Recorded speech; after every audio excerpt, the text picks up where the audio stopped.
One of the points that you were sort of mentioning just before, what are some of the types of personal insurance that people should be looking for, especially like business owners? Grant, there's 4 or 5 different types of business covers, not business covers, personal covers that they should look for, which is your life, which is also called term life insurance or death cover, pays out a lump sum of money when someone passes away. Total permanent disability, a permanent injury or illness that can make it difficult or impossible for you to return to work. So TPD insurance sort of provides that financial safety or help to support you and your family to pay for the medical and rehabilitation costs. Trauma, also called a crisis insurance, provides a one-off lump sum payment if one of many of the trauma events were to happen to you, such as heart attack, cancer, or stroke. People may not want to be treated in the public hospital. They might want to go into a private and get the best treatment possible for that condition. So that's where trauma helps. And most important part, and the one that I love, is income protection cover. Income protection pays off your income in the event you're unable to work because of sickness, illness, accident, injury. And it's surprising that not many people have income protection. The biggest asset that you have is your income. And if you don't have that income, how do you then pay for your food on the table, your mortgage, and every other insurance, if you like? So you need to have that income coming in. And that's where the income protection provides that stability. And lastly, key man insurance and business expense cover. Key man insurance is taken out by businesses to compensate that business or financial losses that would arise from death or extended incapacity of an important member of the business.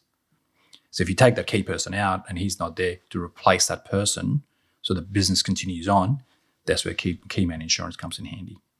All right, hold up. I got to do it. Grant, I would definitely need that coverage. I was going to say, one of us here is like, looking at the other one going, dude, I want that cover too. Ray, what a layout. Thank you. I know we make this sobering, but anytime I can get a shot in fired here, I will take it. Dude, I'll take that as a compliment as you thinking I'm a key man. That's great.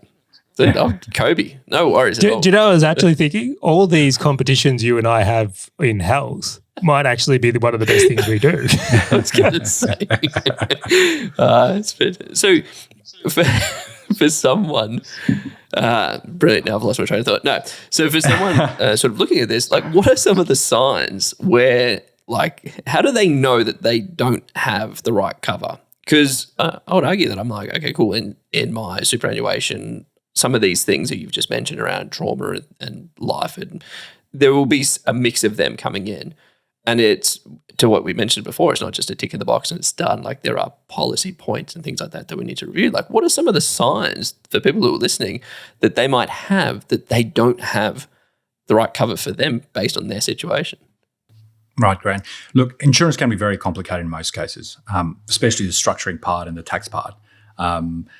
Customers don't even know if they've got the right kind of cover, mostly. And they may not even know what events they want to cover. And this is where we sort of, when an advisor has a chat to them about the types and situations they want to cover based on their goals and objectives, this is where we sort of start to unpack and uncover some of their insurance needs. So, the signs to look out for would be not comparing premiums, making the mistake of not comparing price on a like-for-like product, which can cost them thousands of dollars as part of a business policy where we compare policy with various other providers to ensure that we present customers with similar or closest like-to-like of those policies. It is vital that you compare rates and features that comes with various policies to ensure that you will be adequately covered. Second sign to look out for, or perhaps another feature, is whilst comparing price, not comparing features. Just because the policy is cheap doesn't mean it has the right features. It may have many exclusions or underlying policy definitions which will prevent you from getting paid out. Hey, fellow business owner, if this topic and value-packed short video has resonated with you at all, and you want to dive deeper into being a full stack business owner, check out the full episode by clicking the link on your screen or in the description right now.